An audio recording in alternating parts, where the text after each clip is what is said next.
¿Qué tal? Buenos días. Me pidieron hablar el día de hoy sobre cirrosis hepática y sus complicaciones. Trataremos de dar algunos puntos muy claros y prácticos para que les queden a ustedes de enseñanza en su vida diaria, ¿no? La definición de cirrosis hepática es la etapa final de una enfermedad hepática crónica histológicamente caracterizada en el pasado y siempre se nos decía clasificarla de acuerdo a la OMS en cirrosis micro, macronodular o mixta. La verdad de las cosas es que hoy en día el que sea macro o micro no tiene mucha importancia, ¿no? Ya que lo que más importa es la etapa clínica en la cual se encuentran nuestros pacientes y el pronóstico que esto tiene. ¿Cuál es la importancia de la cirrosis hepática y el por qué tenemos que aprender a detectarla y luego a tratarla bien las complicaciones? Quinta causa de muerte en México, tercera en la población de 20 a 45 años, 2 veces más frecuente en hombres que en mujeres, una frecuencia más alta en el sur y sureste de México y en Estados Unidos ocupa la 12ª causa de muerte, la cirrosis hepática, es decir, es un problema de salud importante. En el 2003, de acuerdo a la revista Salud México, la mortalidad por cirrosis hepática, de acuerdo a las entidades, pues vemos que en el lado de los varones, Nuevo León ocupa el tercer lugar, ¿no? Y en el lado de las mujeres, probablemente estemos a mitad de tabla en relación a mortalidad por cirrosis hepática. ¿Qué ocasiona la cirrosis hepática o realmente cuál es el problema que tenemos? Pues habremos de mencionar que el gran villano en esta película pareciera llamarse la célula hepática estrellada, que es la que comienza con todo el fenómeno. Vemos aquí el sinusoide hepático, los hepatocitos, los poros endoteliales y cómo de manera normal tenemos este sinusoide sin mayor repercusión. Cuando la célula hepática activada se activa, la célula hepática estrellada se activa, pues entonces cambia la forma que tiene y entonces de ser una célula hepática en reposo, con un retículo endoplásmico rugoso, primitivo y que no ejerce muchas funciones y que solamente almacena algunas vacuolas lipídicas, pues esta célula hepática cambia su fenotipo y entonces comienza a producir colágeno. Debido a la respuesta inflamatoria que provocan diferentes insultos, llámese alcohol, virus, autoinmune, daño biliar, fármacos, enfermedades metabólicas como hemocromatosis o enfermedad de Wilson, prenden la señal de la célula hepática estrellada y entonces comienza su proliferación y la producción de material colágeno, con lo cual los poros endoteliales desaparecen y comienza el fenómeno de fibrosis. La parte importante, como lo que les decía, más que saber si esto es macro o micronodular, es saber dónde nos encontramos.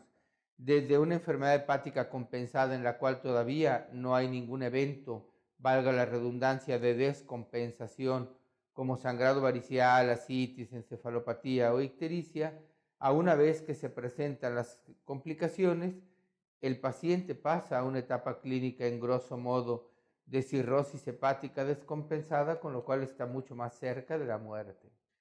Una vez que se presenta la cirrosis hepática, pues ya hay complicaciones de hipertensión portal o de insuficiencia hepática con sus diferentes manifestaciones. Hallazgos clínicos, pues tenemos anemia, alteraciones en la coagulación, equimosis, gingivorragia, complicaciones endócrinas como feminización o hipogonadismo, y síndromes. Al ser una enfermedad sistémica o con un componente sistémico, puede haber manifestaciones pulmonares como el síndrome hepatopulmonar o la hipertensión pulmonar, y una complicación bastante lamentable que se ve en los pacientes que tienen cirrosis en términos generales, aunque hay algunos subtipos de enfermedades en los cuales no tienes que tener cirrosis para tener un riesgo mucho mayor de desarrollar cáncer de hígado. ¿Cómo establecer el diagnóstico de la cirrosis? Hablábamos de las etiologías. Tradicionalmente el diagnóstico de la cirrosis era histológico. Hoy pareciera ver que cada vez ocupamos menos biopsias hepáticas para establecer diagnóstico, ya que tenemos excelentes herramientas no invasivas que nos ayudan en el proceso de diagnosticar a un paciente. Tenemos hallazgos clínicos que nos sugieren cirrosis y métodos no invasivos como son estudios de imagen, elastografía o marcadores séricos. ¿En quién sospechar cirrosis? Siempre la pregunta, ¿no? ¿Cómo sé si el paciente tiene cirrosis? Pues hallazgos clínicos: hígado normal o pequeño o aumentado de tamaño, esplenomegalia como dato de hipertensión portal en el 20 a 60% de los casos, telangiectasia, eritema palmar, leuconiquia o hipocratismo digital en aquellos que tienen complicaciones pulmonares, contracturas de Dupuytren, circulación colateral, fetor hepático o encefalopatía, ascitis o ictericia. Datos de laboratorio normales como alteración en las transaminasas, elevación de la fosfatasa alcalina o alteración en los exámenes de coagulación o hipoalbuminemia. Estudios de imagen muy simples, reproducibles y fácilmente accesibles, que sería probablemente el ideal de un paciente que vamos a estudiar y a diagnosticar, pues el ultrasonido en el caso del hígado juega un papel fundamental. Es de rutina en la evaluación de la cirrosis, vigilancia de detección de hepatocarcinoma cada 6 años, se evalúa el tamaño, los bordes, presencia de grasa, ascitis, prominencia del lóbulo hepático izquierdo, lo cual nos orienta a que el paciente pudiese tener cirrosis. Más datos en relación a hallazgos ecográficos en el paciente que tiene cirrosis hepática. El TAC no es un estudio de rutina en nuestros pacientes y lo pedimos solamente cuando la ecografía no nos da suficiente información o cuando existe un alto índice de sospecha de hepatocarcinoma o de trombosis portal y necesitamos complementar el estudio diagnóstico, ya que la ecografía con Doppler o ecografía sencilla no fue suficiente. Arteriografía, pues prácticamente hoy en día es un método que ha quedado en el abandono. Endoscopía para diagnóstico de varices, gamagrama, que prácticamente ya no se utiliza hoy en día, y la resonancia, que puede ser de utilidad para diagnóstico de hepatocarcinoma, cuantificación de hierro, y hoy en día pareciera ir también encaminado a diagnóstico de fibrosis mediante resonancia de difusión y diagnóstico de grasa, ¿no? Una tomografía en la cual se ve algo de líquido libre.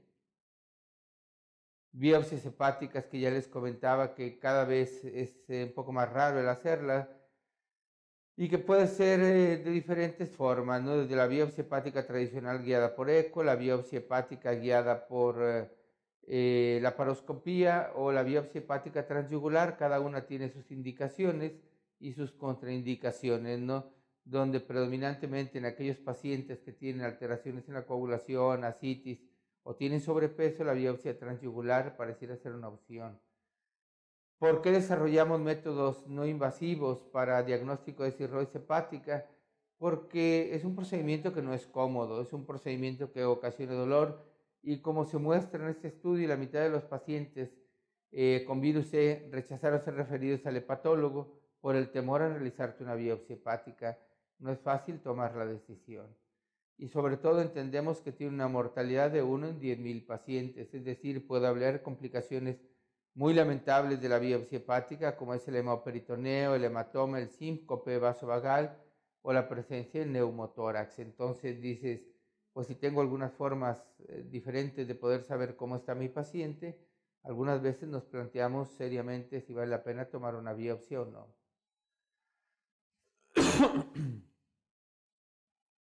Diferentes formas, contraindicaciones para biopsia hepática percutánea, indicaciones para biopsia hepática transyugular y lo que les comentaba en relación a la biopsia hepática por laparoscopía. Pasamos a los métodos séricos para poder diagnosticar fibrosis hepática.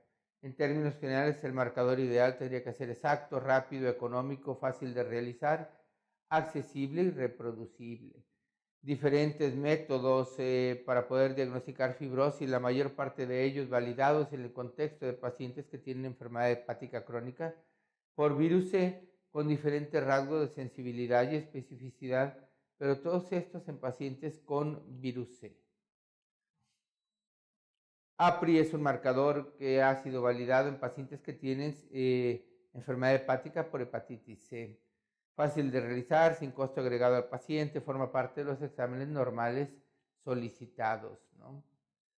Marcadores no invasivos de fibrosis, el fibrotest, que mide todos estos factores: alfa-2 macroglobulina, aptoglobina, gamma-GT, bilirrubina total o apolipoproteína A1, pero que son más marcadores de inflamación y no de fibrosis, y entonces pudiera darnos un resultado falsamente elevado. Nos lo reportan de esta forma, con valores de 0 a 1 y con diferentes puntos de corte, para poder estimar nosotros el grado de fibrosis que tenemos. Estudios de imagen para evaluar fibrosis.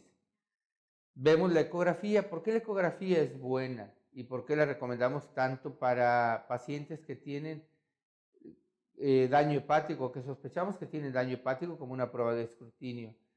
Veamos la relación lóbulo caudado, lóbulo derecho, sensibilidad del 43%, especificidad del 100%. Pero, por ejemplo, datos tan simples como una superficie nodular tiene una sensibilidad del 88% y una especificidad del 94%. Dices, bueno, pues es bastante bueno, ¿no? Y si tienes este tipo de cosas, dices, pues yo le pido un eco y si veo un hígado de bordes nodulares, prácticamente es igual a que el paciente tiene cirrosis hepática. La elastografía mediante resonancia magnética mide un coeficiente de difusión. Está influenciado por la hidratación y el estado metabólico del hígado. Pero, fuera del costo y el tiempo en el que se invierte, esta sería una imagen de resonancia. Y aquí vemos cómo se pinta el hígado en diferentes colores, midiendo, ven abajo ustedes algo que está con unas letras KPa, y no es otra cosa más que los kilopascales que tiene, que los kilopascales es una manera de poder representar la dureza que tiene este hígado, la cual es directamente proporcional al grado de fibrosis. Nuestro hospital cuenta desde hace muchos años con tecnología de punta en este sentido, y uno de estos aparatos que nos ha servido para el cuidado de nuestros pacientes es la elastografía o el FibroScan, el cual en términos generales para diagnóstico de cirrosis hepática es muy bueno, y para decirte que el paciente tiene un hígado sano también es muy bueno. Las etapas intermedias probablemente aquí batalla el FibroScan, pero bueno, no es un método 100% exacto, pero es bastante bueno para los extremos de la enfermedad, ¿no? Enviamos una onda que viaja a través del tejido hepático, va rebotando y nos dice qué tanta fibrosis tiene nuestro paciente. Y pueden ver en esta imagen que para tener o para poder saber si el paciente tiene fibrosis importante o cirrosis hepática, FibroScan, que es la línea punteada en azul, pues tiene una muy buena sensibilidad y especificidad, ¿no? Conclusiones de biopsia hepática, ventajas, desventajas. La principal desventaja es la presencia de dolor. Marcadores serológicos, ventajas y desventajas. Y saber que el estándar de oro hoy en día es la biopsia hepática, pero no es un estándar de oro perfecto. Es lo único que tenemos, probablemente sea lo mejor, y digo probablemente, ya que la inexactitud puede ser responsable de la imperfección diagnóstica de métodos no invasivos cuando se intenta validar a través de estudios transversales. Y aparte, en la biopsia hepática existe algo que se llama variabilidad interobservador, entonces esto nos mete un problema. Pero bueno, pareciera ser que no es lo mejor que tenemos hoy en día para estimar el grado de fibrosis, ¿no? Nosotros tratamos, como en todas las enfermedades, de establecer pronósticos y de decir, o el paciente siempre te pregunta, ¿cómo me va a ir, doctor? Y entonces, la escala de Child-Pugh es algo que desde 1964 lo tenemos y que ha soportado la prueba del tiempo, porque aunque tiene algunos parámetros subjetivos, es fácilmente reproducible, es decir, lo haces al lado de la cama del paciente, sabes de qué se trata, con exámenes de laboratorio comunes y corrientes. Y bueno, donde alguien pudiera no estar muy de acuerdo es en la presencia de ascitis, la presencia de encefalopatía, que es algo así como que a discreción del clínico. Ve ascitis, encefalopatía, niveles de albúmina, bilirrubinas y tiempos, y esto es más o menos el puntaje que nos dé la sobrevida a 1 año o a 2 años. En el 2002 descubrió, el doctor Patrick Kamat vio que podía establecer un mejor indicador pronóstico que el Child a través de la escala de Melt, en el cual mediante una ecuación matemática que mide el logaritmo de la creatinina, la bilirrubina y el INR, podemos establecer cuál va a ser la posibilidad de complicaciones o muerte a 3 meses de nuestro paciente. Pasamos ahora a complicaciones de la cirrosis hepática. Hablábamos de las complicaciones de la cirrosis hepática que van en el sentido de sangrado de tubo digestivo, de la presencia de ascitis, encefalopatía, síndrome hepatorrenal o peritonitis bacteriana espontánea. Creo que el tema es tan extenso que probablemente en este sentido tocaremos uno o dos de estas complicaciones que nos darían para 3 o 4 clases, pero bueno, no tenemos ese tiempo. La primera complicación es la hemorragia varicial aguda. Entendemos que la hipertensión portal se asocia con complicaciones graves de la cirrosis como ascitis, encefalopatía y el sangrado varicial, ¿no? El cual tiene una mortalidad a las 6 semanas de aproximadamente del 10 al 20% asociada a hemorragia por varices. ¿Qué hacer con el paciente que llega sangrando? Pues lo primero que tenemos que hacer es lo que hacemos con todos.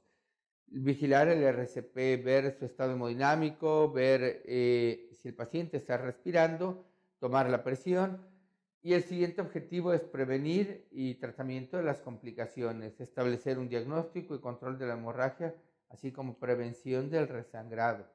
El objetivo de ver a un paciente que está sangrando es mantener la oxigenación de los tejidos, el metabolismo aeróbico, cuidando entonces de no llevar a un extremo al paciente donde le pasamos volumen en forma desmedida y entonces dices, al pasar el volumen en forma desmedida, si nosotros entendemos que la presión portal es igual a flujo por resistencia, si yo incremento el flujo, tengo el mayor riesgo o se cree que existe mayor riesgo de que el paciente pudiera sangrar.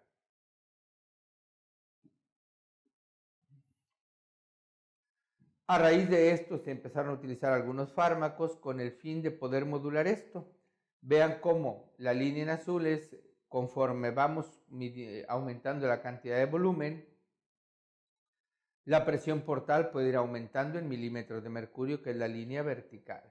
Pero si yo utilizo una de las medidas de tratamiento de los pacientes con hemorragia varicial aguda, como es el uso de análogos de la vasopresina, como la terlipresina o la sandostatina o el ocreotide, pareciera ser que modula este incremento en la presión portal y ayuda a controlar mejor el sangrado.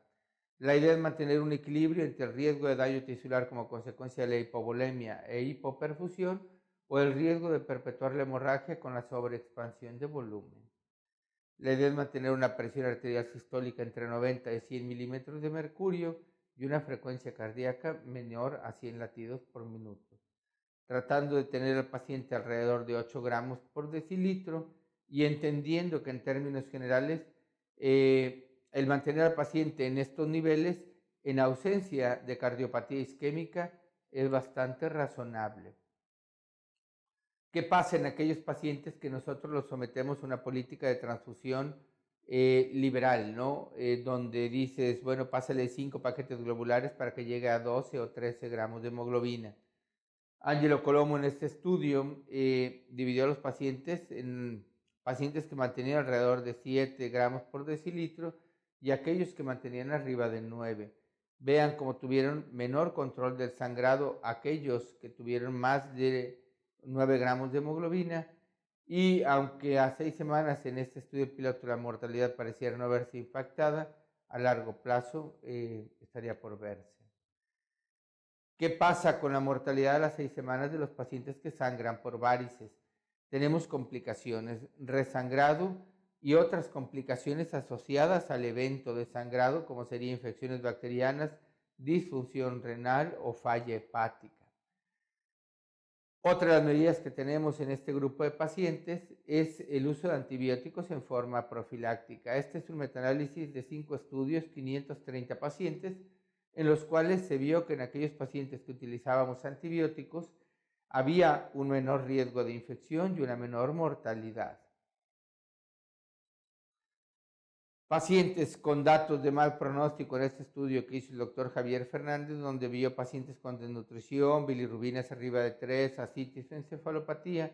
Ellos tenían datos de mal pronóstico para complicarse y entonces en este grupo de pacientes, en vez de utilizar quinolonas, el uso de ceftriaxona por vía endovenosa pareciera ser más razonable en este subgrupo de pacientes. ¿De dónde se infectan los pacientes cirróticos? Pues una peritonitis bacteriana espontánea, el paciente que hacen infecciones del tracto urinario o infecciones pulmonares manifestadas por neumonía. ¿En qué impacta todo esto? ¿Cómo impacta en nuestro paciente? Se altera la hemostasia, tiene un incremento en la presión portal, un mayor riesgo de resangrado, la infección puede provocarlo. La infección también provoca un deterioro en el volumen efectivo con hipovolemia y daño renal y puede provocar disfunción hepática también. Tratamientos para nuestros pacientes. Sustancias vasoactivas como terlipresina, somatostatina o criótide nos ayudan. Tratamiento endoscópico, ya sea con escleroterapia o ligadura endoscópica, pareciera ser indistinto el éxito en forma aguda, no en forma crónica. Sí se recomienda que para profilaxis secundaria, pues la ligadura endoscópica pareciera ser el tratamiento de elección.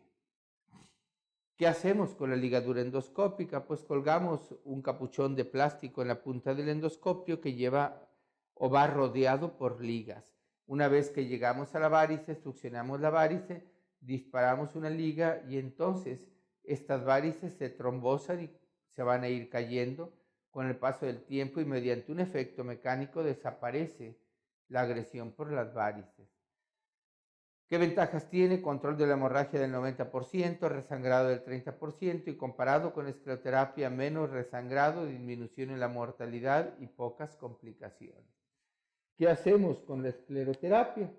Pues con la escleroterapia lo que hacemos es a través del endoscopio pasamos una aguja e inyectamos un medicamento que trombosa las varices, pero bueno, hoy en día es una técnica que cada vez se utiliza menos por el riesgo de complicaciones que tiene de estenosis, de fiebre, de derrame pleural, de dolor torácico después del procedimiento. Hay un subgrupo de pacientes en el cual, a pesar de que damos el tratamiento adecuado, el paciente sigue resangrando. Probablemente esto va de la mano de una mayor presión portal y de una mayor disfunción hepática. Y en este grupo de pacientes lo que hacemos es establecer una comunicación entre la rama derecha de la vena porta y la suprahepática, la mayor parte de las veces del lado derecho, ¿no? Con lo cual se deriva el flujo y al derivar el flujo, por consiguiente, baja la presión portal y desaparece o disminuye el riesgo de las varices. ¿Qué estudio soporta esto? Este estudio publicado en el 2008-2009, donde a los pacientes, a un subgrupo de pacientes se les puso una prótesis en forma temprana que venían con sangrado de tubo digestivo de origen varicial, con sangrado activo, aquellos Child B o los Child C, comparado con el tratamiento estándar que conocemos de terlipresina, antibióticos y el utilizar un procedimiento endoscópico. Se vio que tenía un impacto en el sangrado y que tenía un impacto en la sobrevida el colocar las prótesis en forma temprana. De los pacientes, aquellos que llevaron tratamiento normal, 7 pacientes necesitaron un tratamiento de emergencia y colocarles una prótesis en forma urgente. Pero en este grupo de pacientes, cuando ya existía deterioro hepático, estuvieron hipotensos, deterioro renal, pareciera ser que el beneficio no fue tan impresionante. Finalizo la charla en este sentido dándoles un resumen y un cuadro donde vemos cómo tratamos a los pacientes con hemorragia varicial aguda. Aquellos pacientes que tienen sospecha de hemorragia varicial aguda, les damos tratamiento con fármacos por vía endovenosa, terlipresina a 0.5 o 1 miligramo IV cada 4 horas, contra darles a este grupo de pacientes y darles a este grupo de pacientes antibióticos por las razones que les demostré, mayor riesgo de sangrado, deterioro en la función renal, hepática, etcétera, restitución de volumen y hacer un procedimiento endoscópico. Después de esto, si el paciente ya no sangra, pues entonces mandarlo a casa con fármacos, que en este caso la profilaxis secundaria sería con beta bloqueadores si no tiene contraindicaciones, y aparte darle al paciente un tratamiento de ligadura endoscópica cada 4 semanas más o menos. En aquellos pacientes que fracasan o resangran, pues entonces hacer un segundo procedimiento endoscópico para ver si podemos detener el sangrado. Pero si no se consigue estos, entonces colocar un balón de Sextac en Blackmore para tratar de detener el sangrado de una forma mecánica y luego llevarlos a la colocación de una derivación intrahepática portosistémica o TIPS, que era lo que les comentaba hace un momento. La colocación de un puente entre la rama derecha de la vena suprahepática y la rama derecha de la vena porta. Espero que les haya servido. Muchísimas gracias. Y esta fue la clase de cirrosis hepática y complicaciones, específicamente tratamiento de la hemorragia varicial aguda.